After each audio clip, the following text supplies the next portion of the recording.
이번 시간은 페이지 75페이지 보시면 철근 콘크리트 구조 파트 보도록 하겠습니다. 먼저 1번 보시면 철근 콘크리트에 관한 설명으로 옳지 않는 것 태어났죠.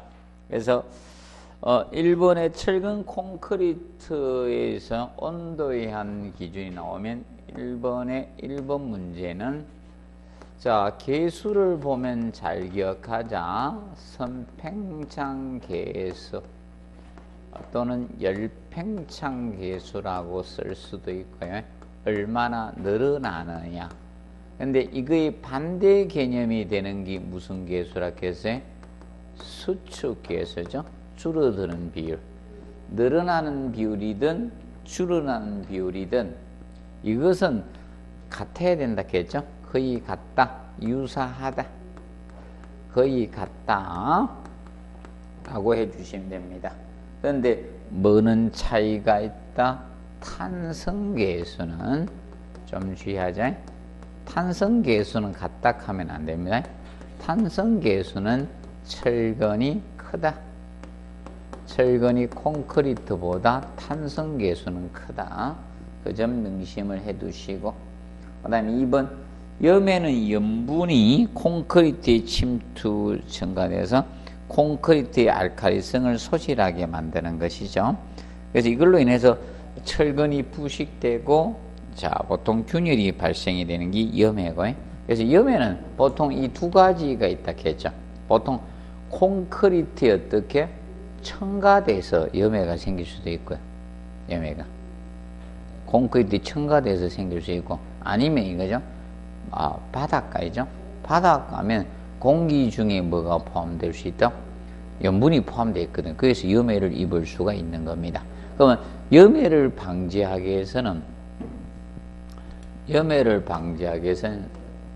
염해 자 방지 대책상은 방지하기 위해서는 기본적으로 물 시멘트비, 물 결합제비, 물의 사용량은 최대한 높여야 돼요, 낮춰야 돼요? 낮춰야 돼. 낮춰 주셔야 됩니다.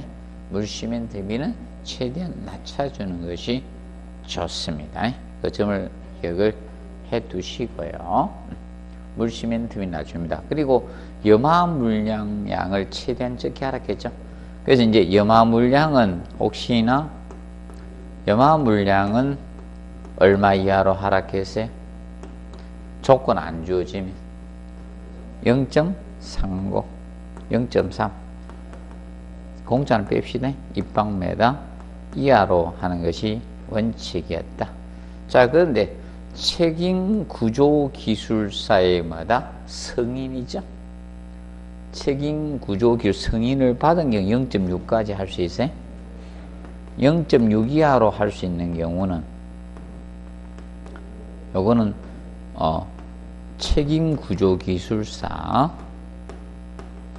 책임구조기술사의 승인을 얻은 경우, 승인을 얻으면 여기까지 할 수 있어요. 염화 물량은.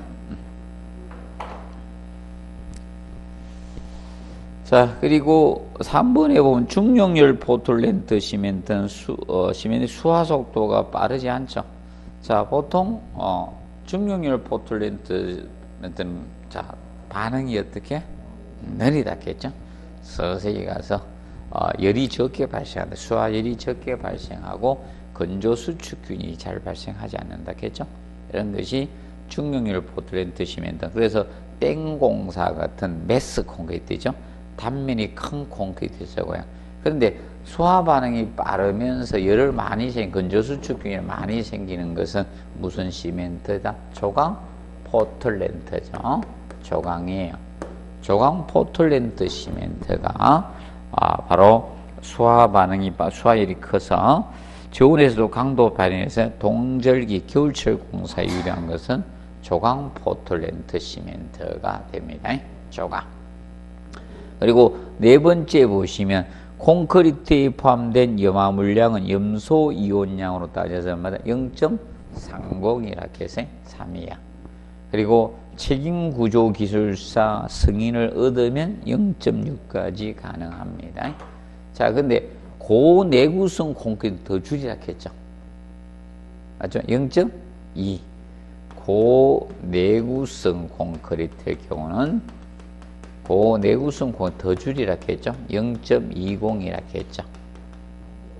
입방메다 이하로 하셔야 된다. 그리고 5번에 보시면 해수는 강제를 부식시킬 우려가 있으므로 철근 콘크리트나 프리스테이스 콘크리트나 강 콘크리트의 합성 구조 및 철근이 배치된, 자, 하여튼 철이 들어가 있는 재료에는 뭘 써서는 안 된다? 해수, 바닷물 써서는 안 된다는 게, 해수는 쓰지 말아야 이겁니다. 그리고 2번 문제 있죠? 자, 콘크리트 내구성 저하 원인으로 가장 적합하지 않는 것. 저는 이렇게 했는데, 출제할 때는 어떻게 했는가 하면, 제가 이거 해놓고 냈는데, 내구성 저하 요인을 모두 고른 것은 이렇게 냈습니다. 나는 아닌 거 찾아라 했는데, 얘들은 모두 고르셔야 되겠습니다. 자, 그러면 수화 반응은 내구성 저하 원인하고는 관계없죠? 자, 그래서 수화 반응에서 이겁니다. 수화 반응에 의해서 뭐가 됩니까? 응결 경화가 돼서 콘크리트가 뭐다? 강도가 나오는 거죠. 강도가 나오고 내구성을 확보하는 거예요. 그러면 수화 반응을 통해서 응결 경화가 발생이 되는 거예요. 응결 경화가 생기면서 콘크리트 뭐가 나온다? 강도가 발생하는 거야.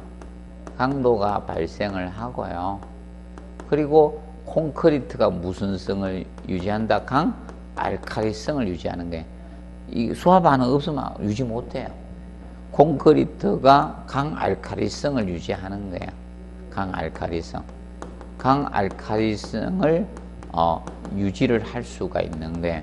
유지해서 뭐 됩니까? 철근을 갖다 뭐다? 부식 방지를 하는 거예요. 철근 부식 방지를 할 수 있는 거예요. 그래서 여러분이 이겁니다. 단면이 큰 콘크리트 있죠.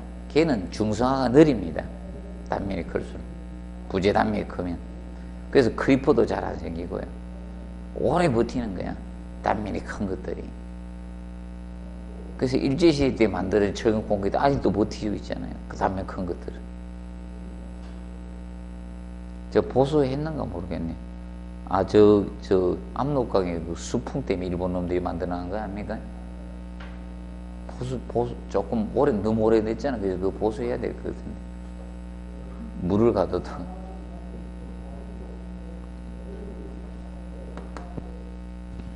이걸 해두시고.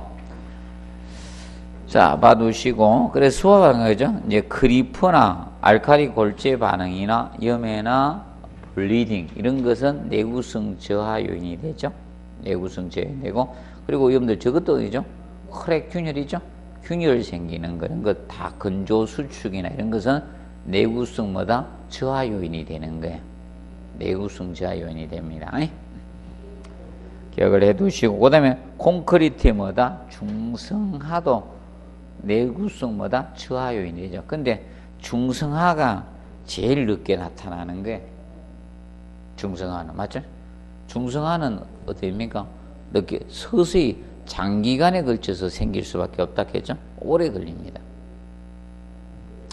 자, 봐두시면 됐고, 그 다음에 넘겨서 보시면, 자, 3번 문제 보시면 철근 콘크리트 구조에 관한 기술 중 옳지 않는 것 해놨습니다. 1번 철근과 콘크리트 열팽창 계수는 어떻게? 선팽창 계수 또는 열팽창 계수는 거의 같았겠죠? 수축 계수. 항상 주의할 거 무슨 계수만 주의한다? 탄성 계수만 주의하면 돼. 탄성 계수. 그리고 2번에 철근과 콘크리트 응력 전단 철근 표면의 부착력에 의해서 되는 콘크리트 부착력에 의해서 전달합니다.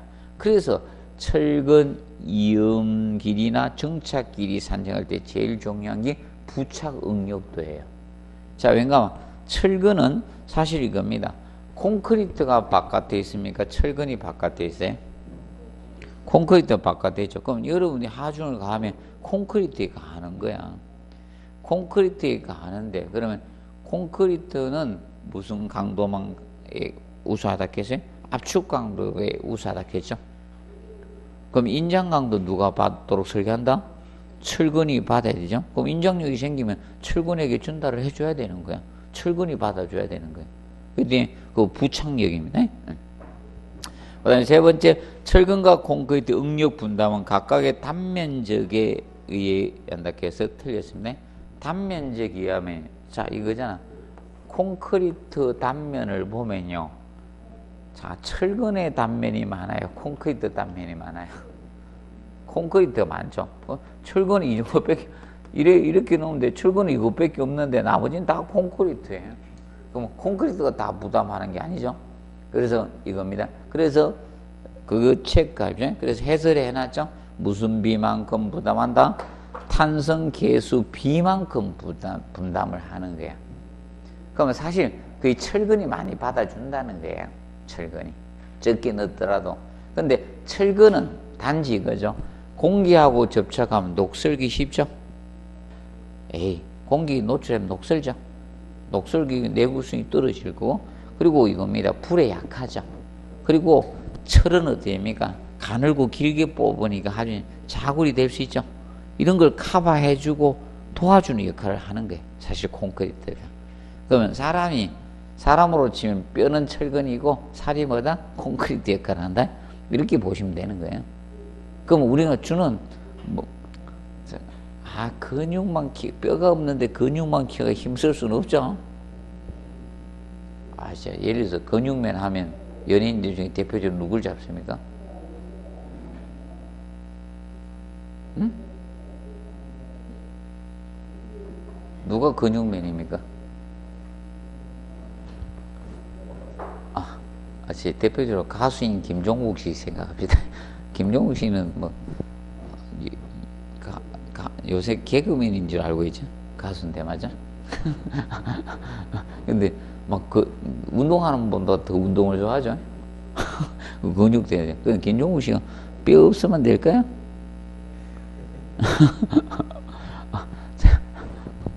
그래서 어떤 사람들은 뼈 없는 닭 있죠? 그거 별로 안 좋아하는 사람들, 뼈는 있어야지 뜯어먹는 재미다 하면서 뼈 이씨 먹는 사람도 있고요. 뼈가 중요하죠. 그래서 거기서 이제 탄성 계수 비만큼 분담을 합니다. 그래서 그거는 단면적에 요거는 혹시나 해서 해놓은 거예요. 이거 내지 말고 나는 이거 내라고. 탄성 계수 정도 내라고. 이건 좀 어려운 건데 그까지 가지 말고 일단 이제 요거 기억하지? 탄성 계수는 같다 다르다? 다르다. 그다음에 4번 균형철근비는, 자, 균형철근비는 이것을 균형철근비라 해요. 평행철근비라고도 하는데, 철근과 콘크리트가 동시 허용 응력도에 도달돼서 파괴될 때의 철근비를 균형철근비라 해요. 균형철근비는 철근과 콘크리트가 동시 허용 응력도에 도달해서 파괴되게 설계하는 것, 무슨 비? 균형 철근비라 해요. 그럼 이상이라는 것은 철근을 많이 넣었다는 거야. 맞죠? 이상은 많이 넣었다는 거예요? 적게 넣었다는 거예요? 많이 넣었다는 거예요. 그럼 균형 철근비 이상이라는 건 가대 철근비라는 거죠. 맞죠? 맞죠? 균형 철근비 이상이라는 건 가대 철근이네. 철근을 많이 넣었다는 거예요. 가대 철근비일 때는 인장철 갖는 보에서는 콘크리트가 먼저 허용에 도달돼도 설계하겠다는 거예요. 콘크리트가. 그러면 균형철근비 미만일 때, 적을 때는 결과적으로 뭐가 먼저? 철근이 먼저 허용력에 도달하도록 균형철근비 이하돼. 그럼 그거는 가소철근비가 되겠죠. 맞죠? 철근을 너무 적게 넣으면 철근이 먼저 허용력에 도달되도록 만드는 거고, 균형철근비는 동시 허용력에 도달되도록 설계하는 게 철근과 콘크리트가. 그러면 균형철근비 이상이라는 건 많이 넣었다는 거죠. 가대철근비다. 그럴 때는 콘크리트가 먼저 허용력에 도달되도록 설계하는 것을 가대철근비라고 보통 칭하고 있습니다. 혹시나 좀 알아두세요. 혹시나 어렵게 갈까봐. 어렵게 가는 것도 조금 준비는 해놔야 돼. 왜냐하면 이게 왜 해놔야 되는가 하면 교수들이 내면 조금 에이 이 짬밥이 오래되면요 이런 거 저런 거 고려해주고 이러거든. 짬밥이 안 되면요 아무것도 생각도 없어 그냥 내면 막 내. 10회 때가 그랬잖아. 10회 때가 교수한테 갔는데 교수가 안 내고 밑에 대건한 선생님한테 막 낸 거예요. 무슨 말인지 알겠지? 대건 선생님은 지가 하는 거 아무렇게나 막 내. 그러면 문제가 쉬워진다 어려워진다? 어려워져.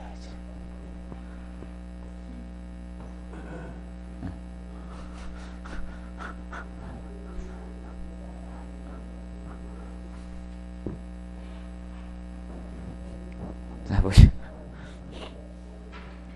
그래서 혹시나 해서 좀 알아두세요. 자 그리고 5번에 철근의 탄성계수는 콘크리트 탄성계수보다 큽니다.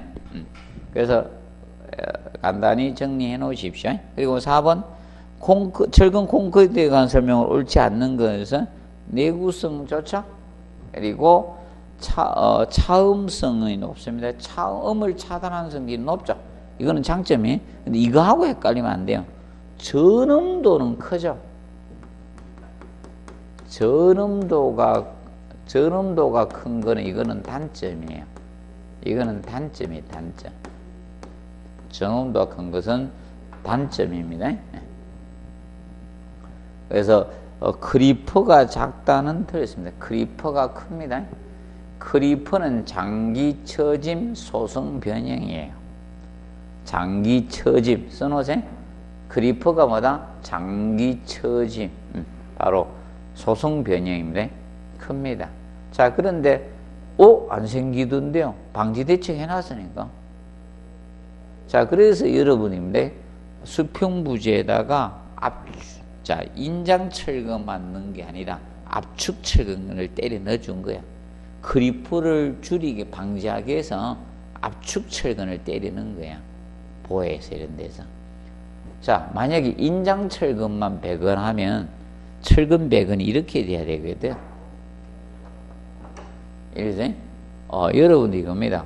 보해에서 만약에 힘 모멘트 되도록 그대로 놓으면요. 실제는 이렇게 배건이 돼야 되는데, 우리가, 보해에서 철근 봤잖아요. 다 갔잖아. 그러면 실제적으로 인장력만 봤는데 철근 넣으면요. 철근 배건이 이렇게 돼야 돼요. 다블이 내려와서 이렇게만 철근 배건 해줘야 돼. 원래 이래 배건 해줘야 돼. 이래 배건 안 되고 있잖아요. 다 가고 있죠?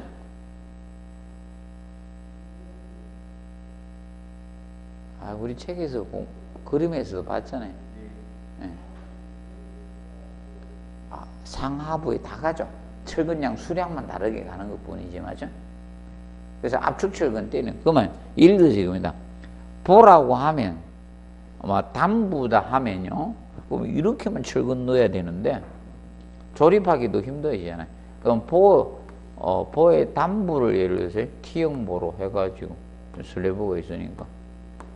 그러면 양담부라고 하면요. 그러면 담부는 힘 모멘트, 자, 이거 있죠? 이렇게 힘 모멘트 생겼잖아요. 그럼 여기에 4분의 1 지점이잖아요. 그럼 여기 이게 최대치가 되죠? 그러면 이렇게 생기는데, 그러면 이렇게 되기 때문에 여러분도 이거죠?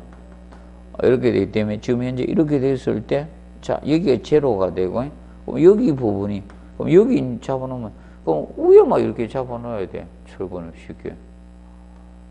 이렇게 배건해야 돼. 그러면, 누건 스트롭을 감아야 되는데, 배건하기도 힘들죠? 맞죠? 이렇게 놓으면. 그렇기 때문에, 여기만 철근 넣은 게 아니라, 어디 밑에도 넣죠? 여기도 있는 거예요, 이렇게. 압축 철근도 있는 겁니다. 그래가지고, 이 노끈이 이렇게 감기는 거 아닙니까? 바깥에 이렇게 노끈이 이렇게 스트롭을 이렇게 감아놓은 거예요. 이렇게. 그러면 이 위에 있는 거 있죠? 얘가 무슨 철근이다? 인장철근이고, 주근 중에. 위에 있는 게 인장철근이고, 밑에 게 무슨 철근? 압축철근. 이거는 인장철근이고, 양담부에. 얘가 압축철근이 되는 거예요. 그래서 압축철근을 이렇게 넣어준 거예요.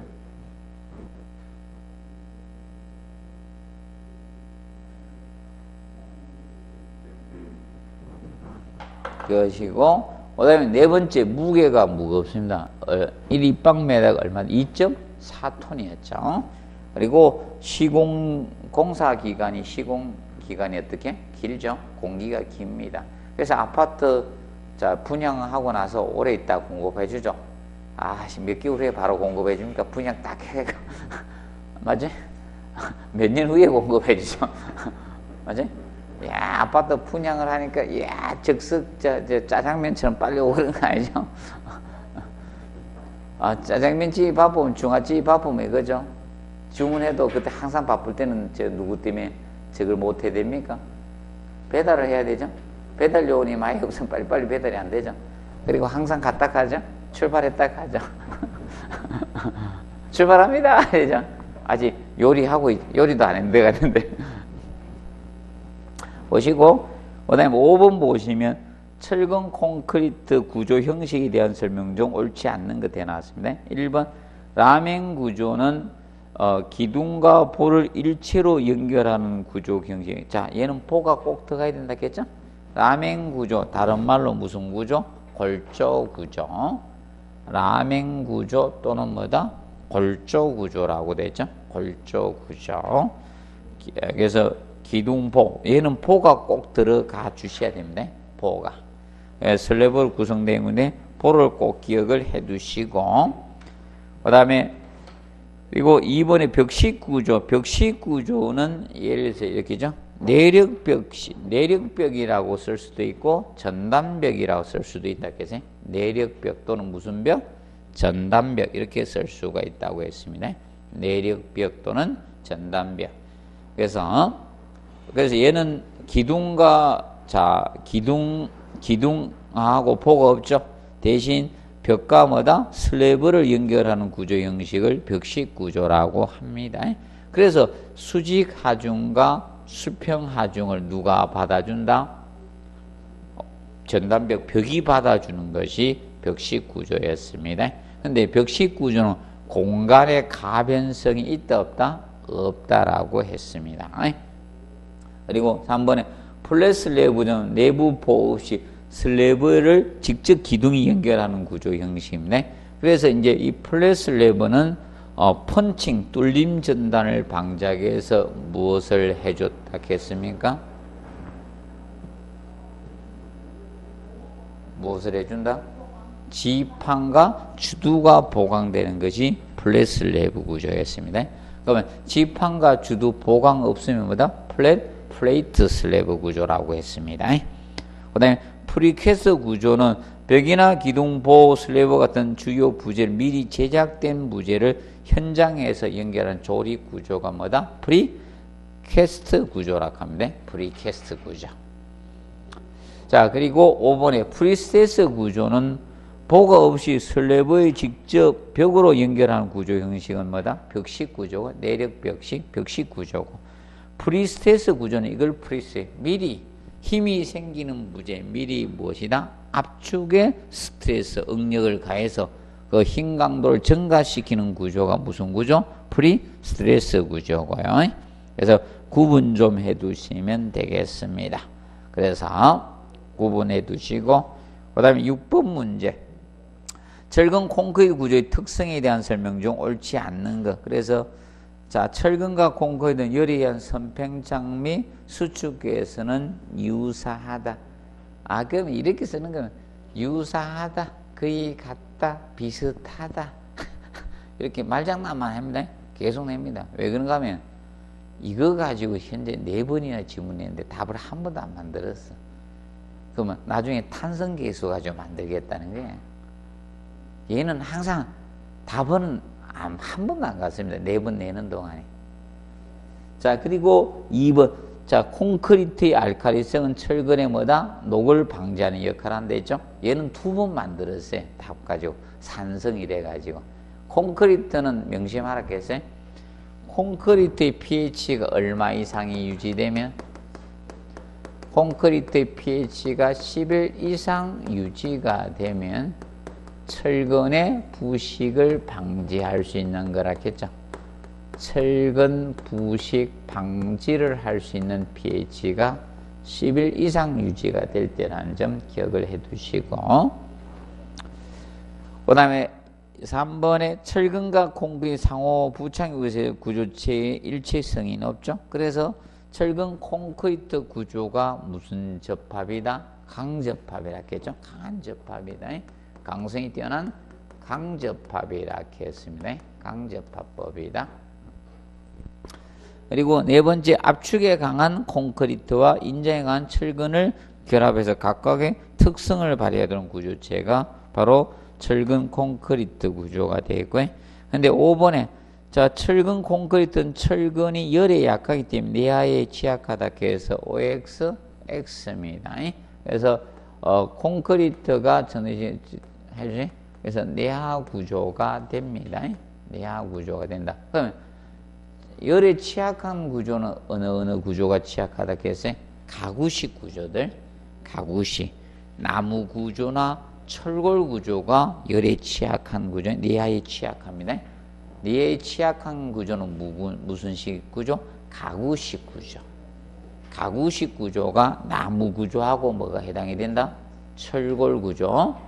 나무 구조, 목 구조하고 철골 구조가 가구식 구조에 해당이 된다 했습니다. 그 점 봐두시고요. 그 다음에 7번 보시면 자, 철근 콘크리트 구조에서 철근과 콘크리트의 부착력 증가를 해서 가장 적합한 방법은 해가 나왔습니다. 가장 부착력 증가에 가장 유리한 방법은 뭐라 했습니까? 저거 알겠죠?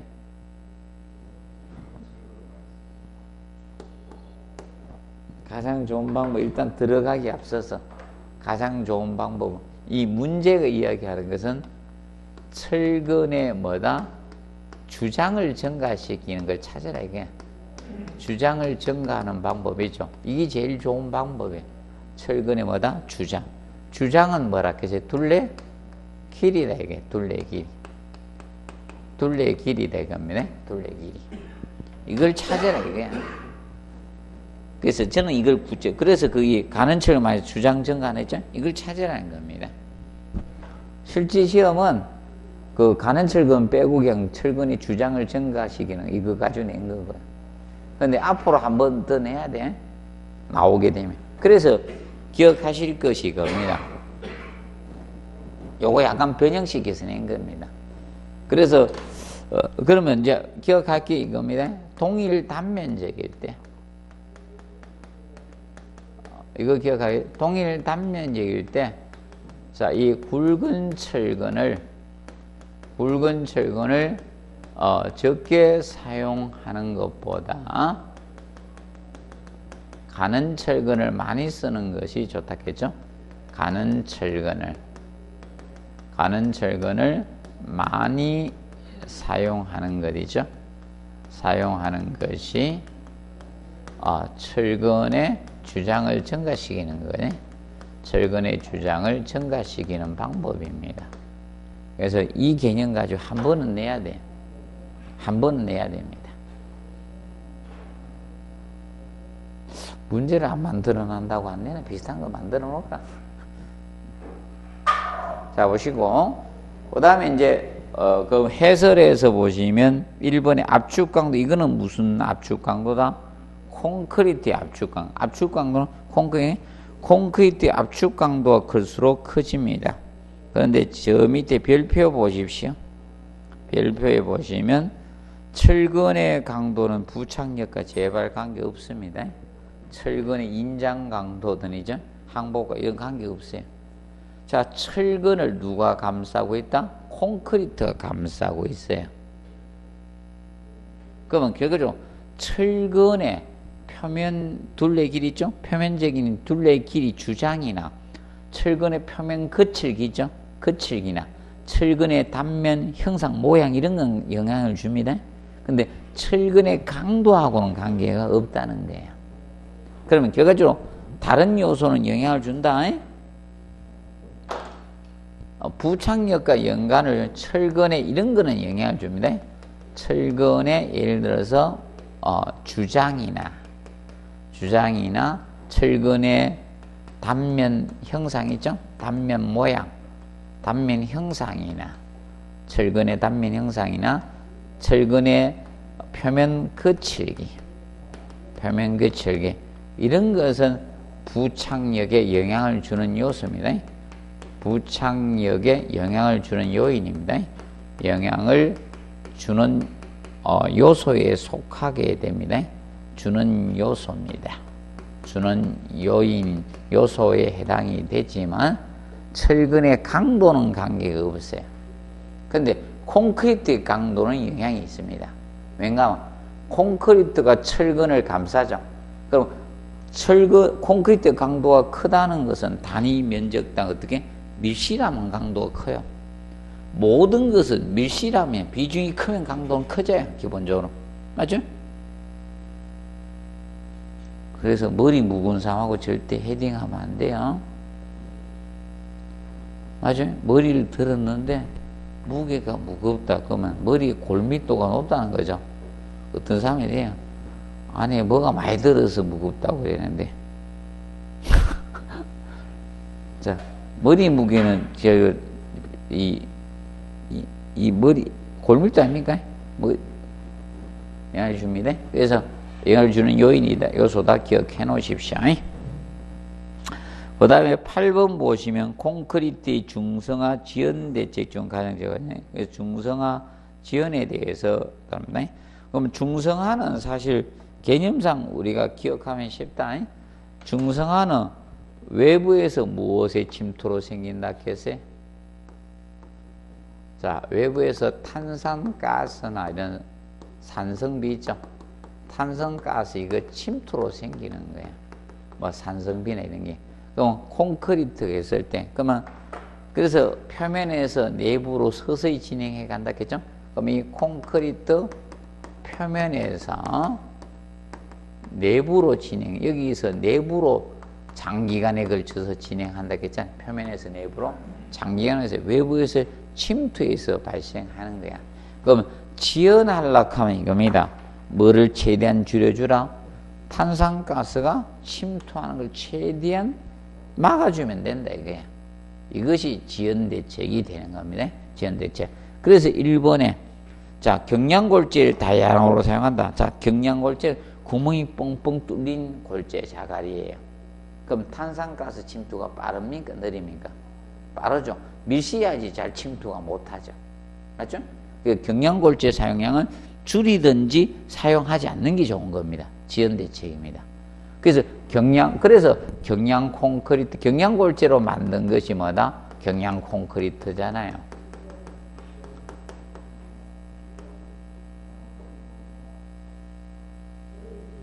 경량 콘크리트는 콘크리트의 중성화가 빠릅니다.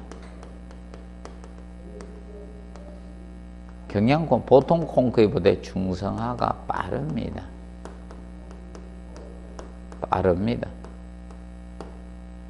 경량은 중성화가 빠릅니다. 그렇기 때문에 경량골재는 사용하지 않는 게 좋습니다. 그리고 2번에 콘크리트 표면에 뭐다? 마감 처리해라. 그러면 자, 이거죠. 마감재 사용하라 이거야. 뭐 타일이든 밖에 마감재를 사용해주면 느리게 한다는 게. 그래서 공사해 보면 거의 다 마감 쓰고 있죠. 맞죠? 근데 지하철에 가도 뭐 기둥 같은데 마감재를 감아놓고 그랬죠. 안 해놨는 거예요. 혹시 지하철에 보면. 지하철 잘 안 타십니까? 보시면 되고, 그 다음에, 뭐, 도장을 칠해놨든지, 맞죠? 우리도 얼굴, 피부 덜 늙으라고 뭐 합니까? 자외선에서 피부 노화가 된다고 했죠? 자외선 차단제도 바로 그래죠? 그리고 물 시멘트비는 최대한 어떻게 작게, 자, 이거죠? 물 시멘트비가 크면요, 잉여 수분의 증발로 건조 수증 균열이 생길 수 있죠? 그럼 최대한 줄여주라 이거예요. 자, 그리고 콘크리트를 미실하게 뭐다 탓을 한다, 맞죠? 미실한 콘크리트를 만들어주라. 그러면 재료 분리나 이런 게 생기면 뭐다 중산화 빨라진다는 거예요. 그리고 콘크리트 피복두기를 최대한 어떻게 두껍게 해주라 이거예요. 그러면 자, 한 2cm 있을 때 하고요, 5cm가 되면 엄청난 차이입니다. 2cm가 되면 한 20 몇 년 되면요 철근이 녹슬어요. 그런데 5cm 되면 한 100 몇십 년 가요. 엄청난 차이입니다. 피복 두께를 증가해 줬어. 왜냐하면 탄산가스가 외부에서 어떻게 침투돼 들어가면서 중성하는 데거든. 그러니까 두께가 두꺼우면 안으로 침투하기 자꾸 어려워진다는 거예요. 그래서 5cm 설계하면 기본적으로 한 150에서 한 200년 전후 정도 갈 겁니다. 5cm 피복 두께 설계하면요. 그러면 그렇게 설계하면 우리나라에서는 뭐가 됩니까? 경제가 안 돈다 하죠. 건설인들이 옛날에 저 공사하는데 옆에 가서 제가 학생일 때 이렇게 보고 도면대로 100원이 안 되는데요. 내가 그랬거든. 그러니까 단독주택 짓는 사람들 있죠. 그건 집장사들이 많이 짓거든요. 면허 이런 것도 없어. 집장사들이 막 짓다 팔고 이러니까 딱 이 도면대로 왜 공사 안 해요? 이러니까 이래야지 경제가 돈다. 이래. 그 집도 때려 부수고 짓고 막 이러고 해야지 막 이 돈데. 그래서 일본이 저거잖아요. 너무 저축만 해가지고 있죠. 잃어버린 20년이 온 게 여러 가지 사유가 있잖아요. 일본이 잃어버린 몇십 년이래죠. 맞아? 그 이유가 그것 중에 하나죠. 너무 저축만 한다는 거. 소비를 잘 안 한다는 거죠. 그것도 하나의 문제였었습니다. 저축률이 일본이 굉장히 좋았었잖아요. 그 저축을 다 했습니까? 일본 국채를 다 사버렸죠. 일본의 빚이 세계에서 2등인데 일본 국민이 다 가지고 있습니다. 나쁜 놈들이 외국한테 판 게 아니고 지들 국민한테 다 팔았습니다. 일본 국민한테 국채를 사가 확 풀어버리면 일본이 망합니다. 일본 국채를 일본 국민들이 다 가지지. 왜? 미국 국채는 누가 다 많이 가지고 있습니까? 중국이. 트럼프 이게 약간 막간 놈이에요. 뭡니까? 중국이 열받아가 국채 확 풀어버리면 미국 난리 납니다. 거의 대부분 중국이 엄청 가지고 있습니다.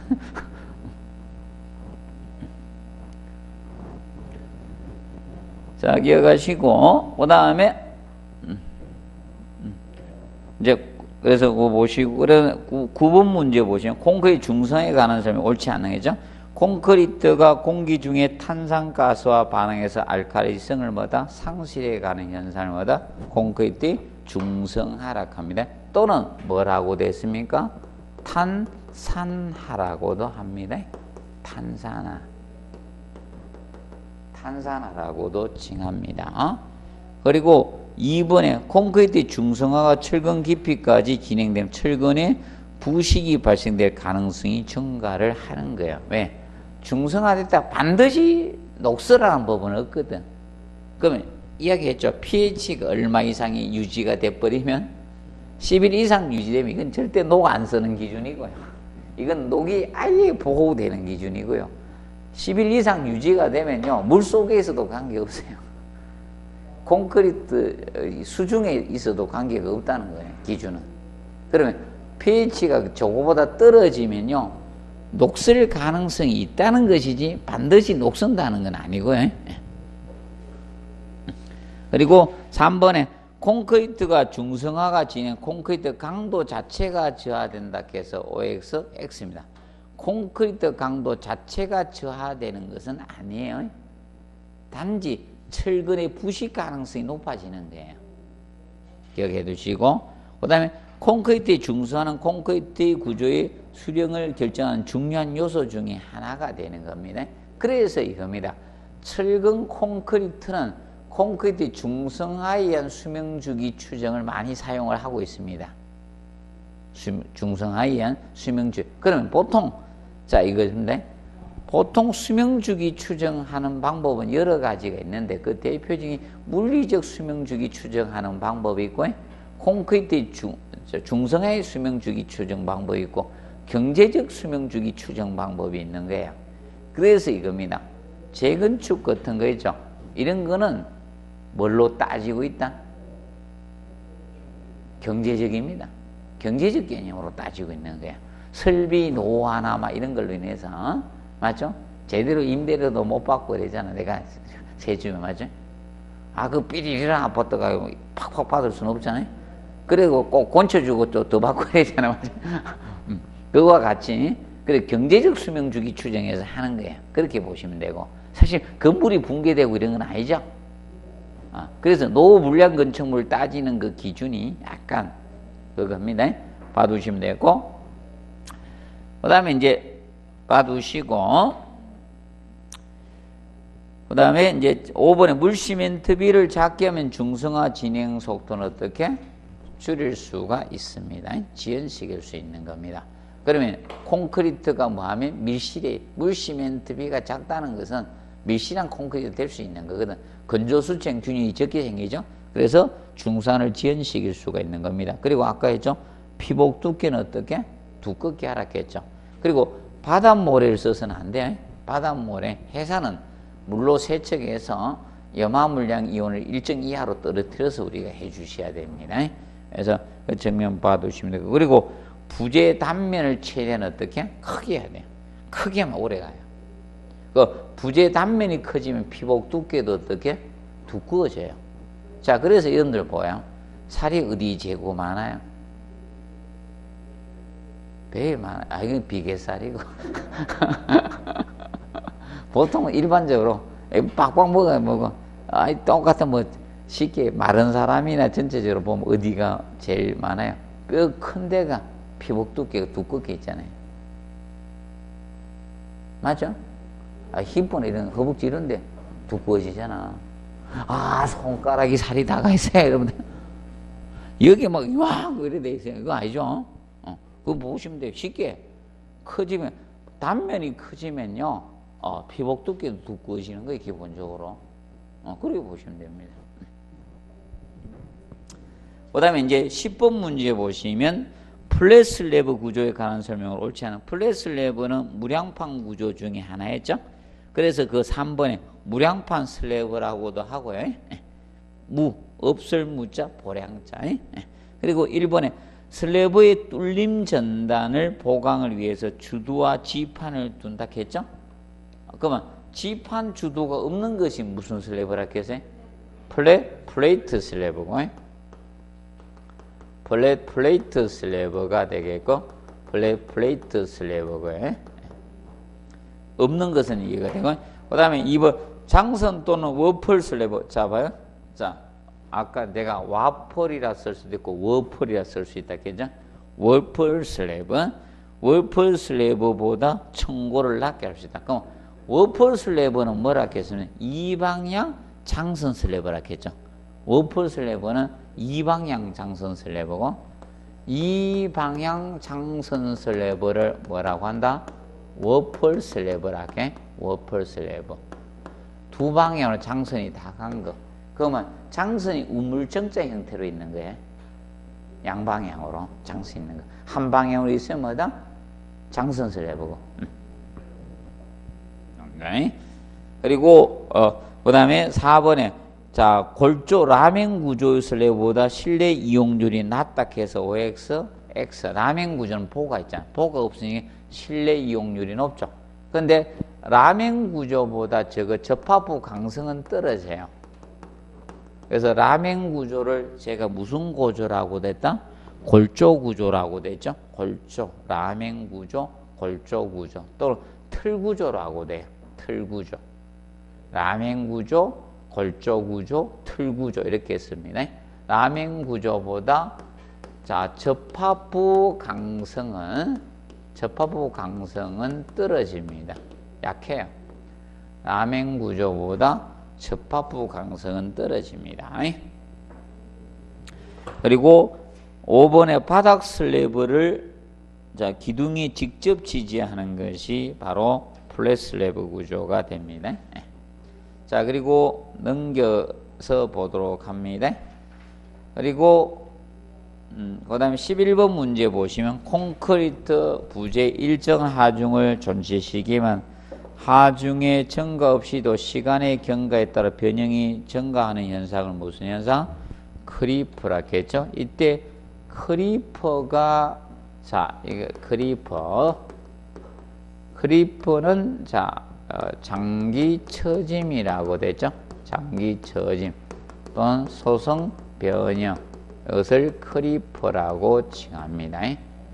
하중은 가야 돼요. 하중을 전혀 작용 안 했는데 생기는 건 아니고요. 그래서 여러분들 있죠. 책꽂이도 나무도 크리퍼가 생기거든. 재료들은 거의 크리퍼가 생깁니다. 넣으면 책꽂이 노트 한 근 얹어놨는데 책꽂이가 쭉 쳐지고 그래요? 아니죠. 전집 갖다 넣어놓으니까 보지도 않을 전집이죠. 넣어놓으니까 책꽂이가 어떻게 해? 이사 갈 때마다 책꽂이만 바꾸잖아. 책장만 바꾸잖아요.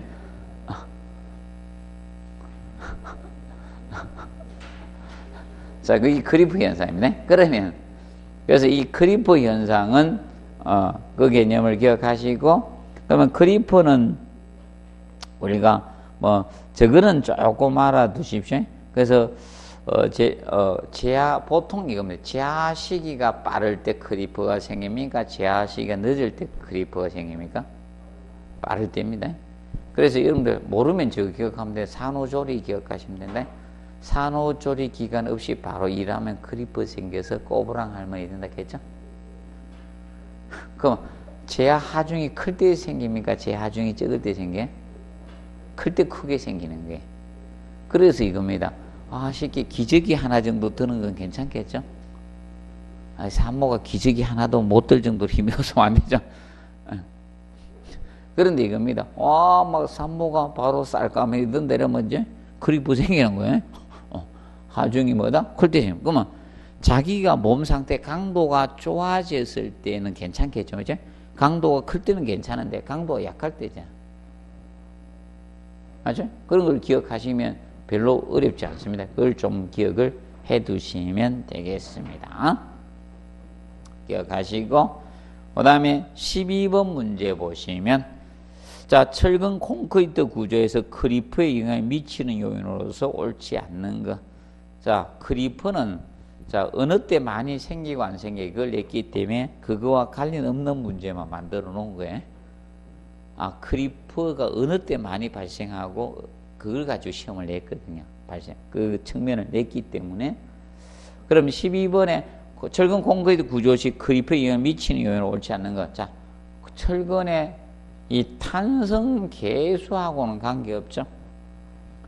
철근의 탄성 계수는 영향을 주지 않습니다. 크리퍼는.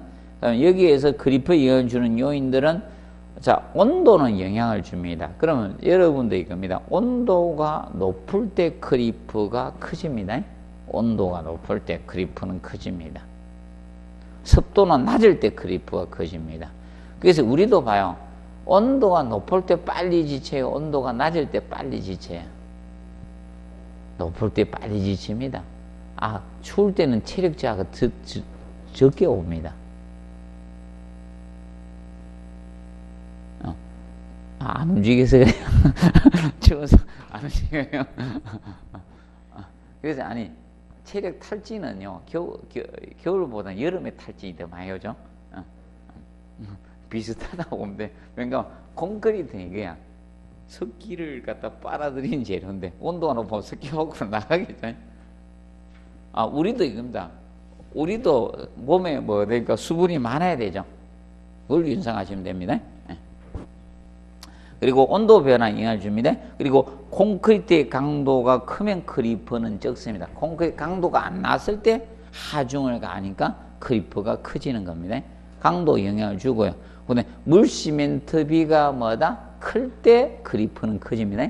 물시멘트비가 작을 때 크리퍼는 줄어듭니다. 그리고 하중의 지속 시간이죠. 이거는 관계없잖아요. 하중을 예를 들어서 책을 전집 사가에 책 탁 꽂았다 10초 있다 싹 빼버리면 크리퍼 있어요? 없어요? 없잖아요. 책꽂이에 계속 책을 꽂아놨기 때문에 뭐가 된다? 크리퍼가 생겼죠? 하중 지속시간 영향을 준다는 겁니다. 근데 제발 탄성계수는 관계가 없습니다. 그 점 알아두시고요. 그 다음에 13번 콘크리트 염해 방지 대책 해놨죠. 뭐 이거는 뭐 지문 한 줄밖에, 염해는 지문 한 줄밖에 안 쓰더라고. 별로 내는 건 아니고요. 그래서 염해는 우리가 알아두실 것이, 자, 뭐의 침투로 생긴다? 염분이죠. 그래서 이제 공기 속에 염분이 포함돼서 생길 수도 있고, 재료 속에 포함돼서 비빔했을 때 생길 수도 있다겠죠. 그러면 콘크리트 염해 방지 대책으로 단위 수량은 어떻게 한다? 적게 하고 물시멘트 비율을 적게 하면 돼요. 그리고 피복 두께는 어떻게? 외부에서 침투로 생기니까. 그러면 내부의 재료에 포함이 안 됐으면 바닷가에 했을 때죠. 외부에서 침투해서 생기거든. 그럼 피복 두께가 두꺼우면 침투하기 어렵겠죠.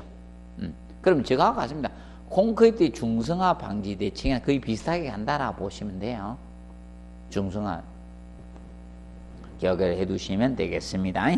아니면 방청 처리한 강제를 사용한다든지 콘크리트 표면을 도장해서 침투를 어렵게 하면 되는. 그래서 우리도 중성화도 마감재 사용하라 했죠. 마감재 사용하라는 거고. 그 다음에 14번 문제 보시면 콘크리트 공사의 종합 문제에 대해서 해놨습니다. 먼저 1번에 골재의 저장 설비는 적당한 배수 시설을 설치하고 그 용량에 알맞게 하며 표면수가 균일한 골재를 사용할 수 있도록 해 주셔야 됩니다. 그래서 보통 콘크리트 비빔 시의 골재 상태, 넣을 때의 상태는 이게 제일 좋아요. 콘크리트 골재 상태는 콘크리트 비빔 시죠. 비빔할 때 이 골재의 상태는, 골재 함수율은, 골재는 표면 건조 무슨 상태? 내부 포수 상태가 제일 좋아요. 내부 포수 상태. 작년에 이제 지문 썼었죠. 이 상태.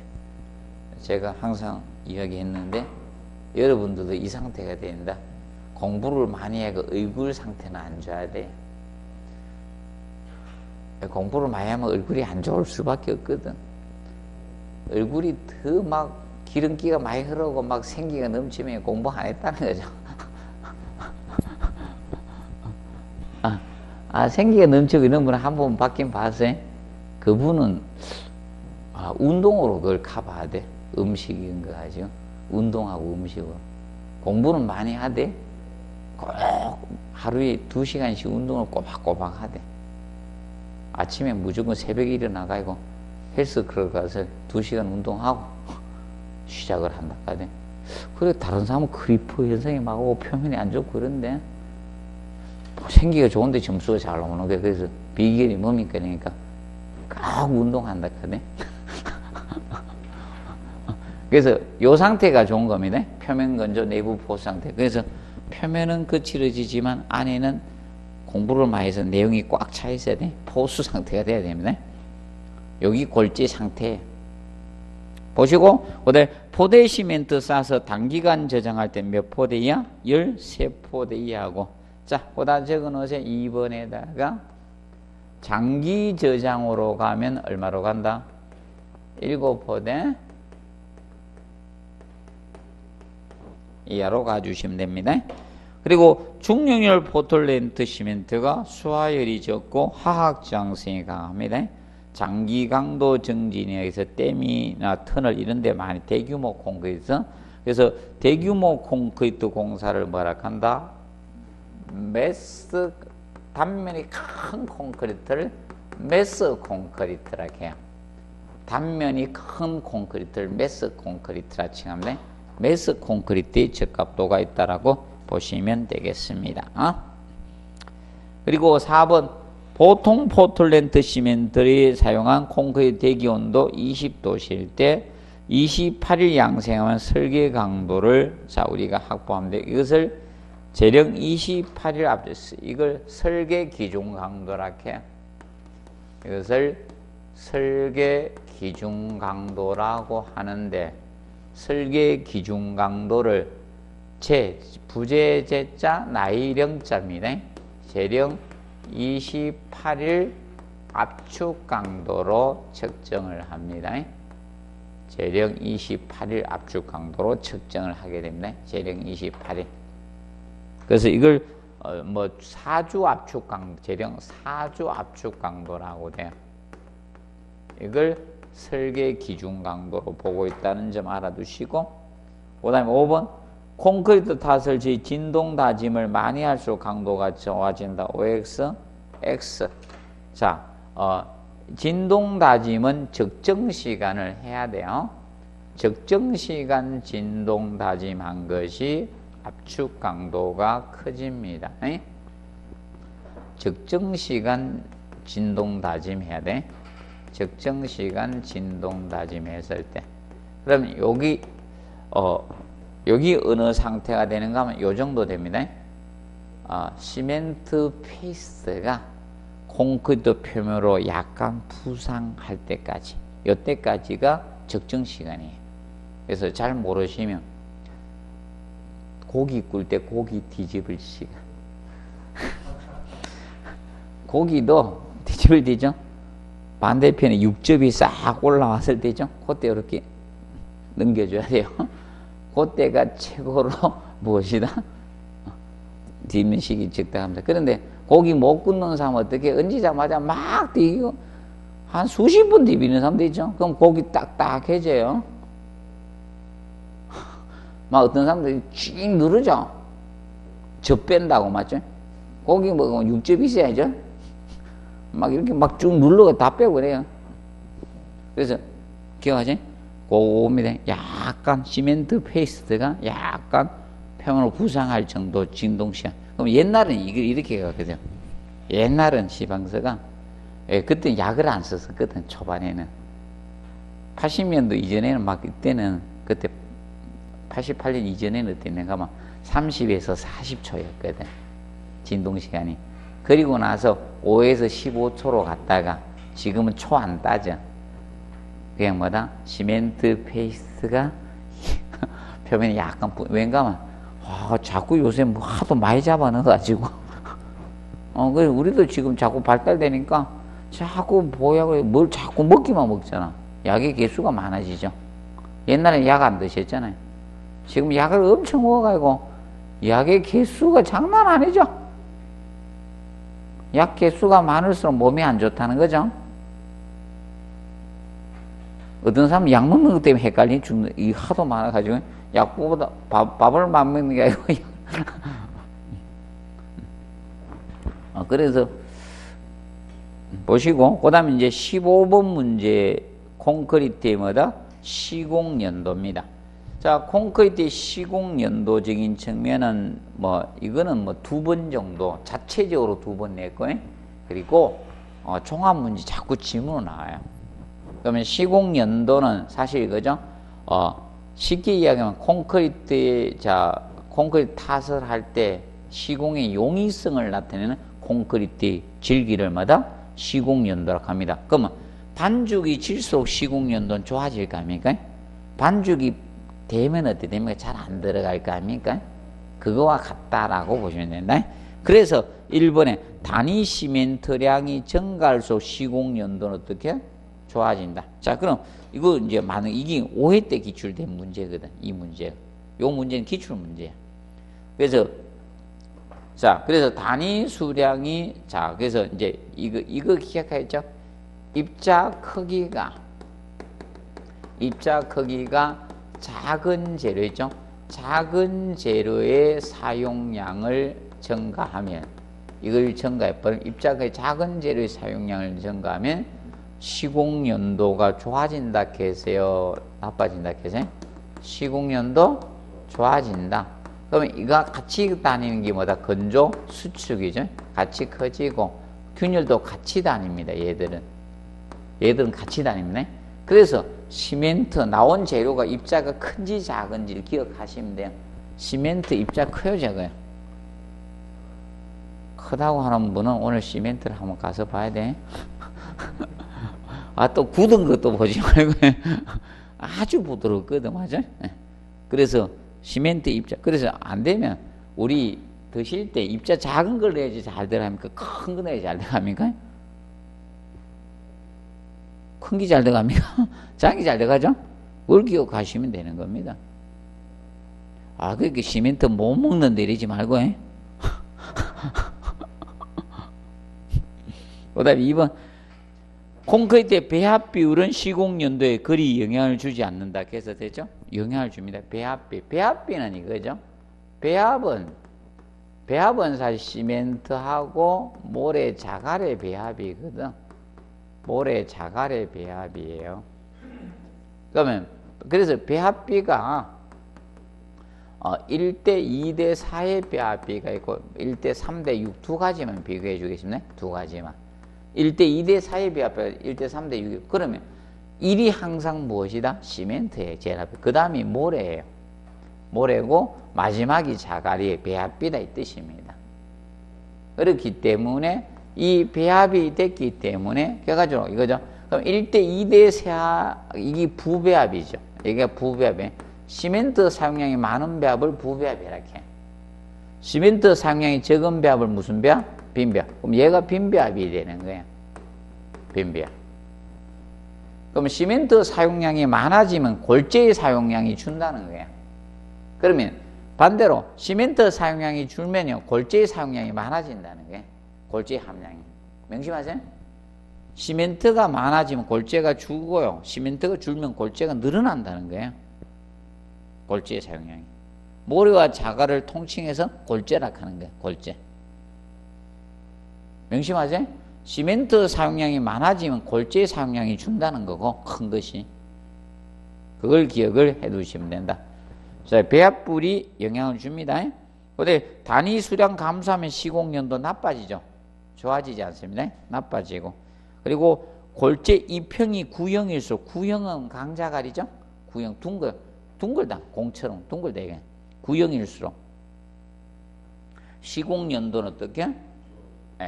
자, 보통 구형에서 시공연도 감소한다 해서 틀리게 나온 거예요. 자, 그리고 5번 콘크리트 온도가 높을수록 수분 증발로 시공연도는 어떻게? 좋아진다. 틀렸죠?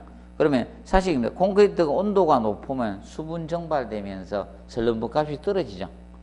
그러니까 시공연도는 어떻게? 나빠지는 거예요. 그래서 우리도 이거잖아요. 보통 사람들 온도가 너무 더워지면 입맛도 떨어지죠. 추울 때 입맛 떨어지는 건 잘 없거든. 근데 더우면 입맛이 떨어지네. 입맛 없다 이런 많이 얘기하죠. 자, 봐두시고 그 다음에 이제 16번 보시면 콘크리트 타서 블리딩이 가능. 블리딩이 뭐다? 수분 상승 현상이 났겠죠. 블리딩. 원래 블리딩은 의학적 용어로는 출혈이지만 콘크리트 피는 뭐예요? 물이지. 콘크리트 진짜 피가 있는 거죠. 자, 그래서 봐두시면 돼요. 그래서 이제 그래서 콘크리트 탓으로 이 미세한 물질과 이런 불순물 등을 상승하고 묵은 골재나 시멘트에 침하하는 현상을 뭐다? 블리딩 현상이 정의돼서 1번에 해놓은 겁니다. 그리고 블리딩 속도보다 표면 수분 증발 속도가 빠르면 건조 수축균열이 발생을 합니다. 이때 건조 수축균열은 어떻게 생긴다 했습니까? 블리딩에서 생기는 건조 수축은 블리딩에서 생기는 건조 수축균열은요 일반 건조 수축균열하고 틀려요. 얘는 바둑판 모양이야. 명심하세요. 무슨 모양? 바둑판. 양방에 다 찢어집니다. 왜 그런가 하면 재료 분리로 인해서 콘크리트 표면에는 가장 입자가 작은 시멘트만 있는 거예요. 분말도가 큰 시멘트가 재료에 있는 거예요. 고운 것만. 그래서 얘 논바닥이나 호수바닥이 건조했을 때 갈라지는 현상이 막 양방향 다 찢어지는 거예요. 일정한 방향으로 찢어지는 게 아니잖아요. 균열 가는 게 아니잖아요. 그걸 기억하시고 그 다음에 3번에 투수 투기성 증가하고 중성화가 촉진되죠. 그리고 철근의 부착 강도가 떨어질 수밖에 없어요. 재료 분리 생기게 되다 보니까. 그리고 골재 중에 유해물이 적어야지 블리딩이 감소합니다. 그런데 블리딩의 원인은 이겁니다. 블리딩 원인은 가장 큰 원인이 가단 물의 사용이야. 가단 물을 너무 많이 때려 넣었다는 거예요. 이게 주된 원인이고, 물 시멘트비가 너무 크다는 거예요. 단위수량을 많이 썼다는 겁니다. 그리고 부적합한 골재 사용한 거야. 유해 물질이 함유된 부적합한 골재 사용을 하는 겁니다. 그래서 유해 물질이 함유된 걸 쓰는 거야. 유해 물질이 골재를 다량 사용했을 때, 그리고 시멘트의 분말도가 적은 거 썼을 때, 시멘트의 분말도가 큰 것이 아니고 뭐다? 적은 거. 자, 시멘트의 분말도는 헷갈리면 안 된다, 그죠? 분말도 큰 게 입자가 미세해진다 했죠. 맞아요? 시멘트의 분말도가 크다는 것은 시멘트 입자가 미세하다 이 뜻입니다.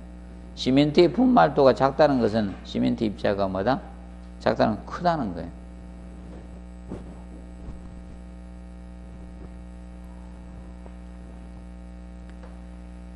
그리고 5번에 슬럼프 값이 클수록 블리딩은 어떻게? 증가할 수밖에 없죠. 슬럼프 값이 적어야지 블리딩은 감소하게 됩니다. 그래서 오늘은 여기까지 하고 다음에 83페이지 17 건조 수축에 대해서 하도록 하겠습니다. 오늘은 여기에서 마치도록 하겠습니다. 자, 수고했습니다.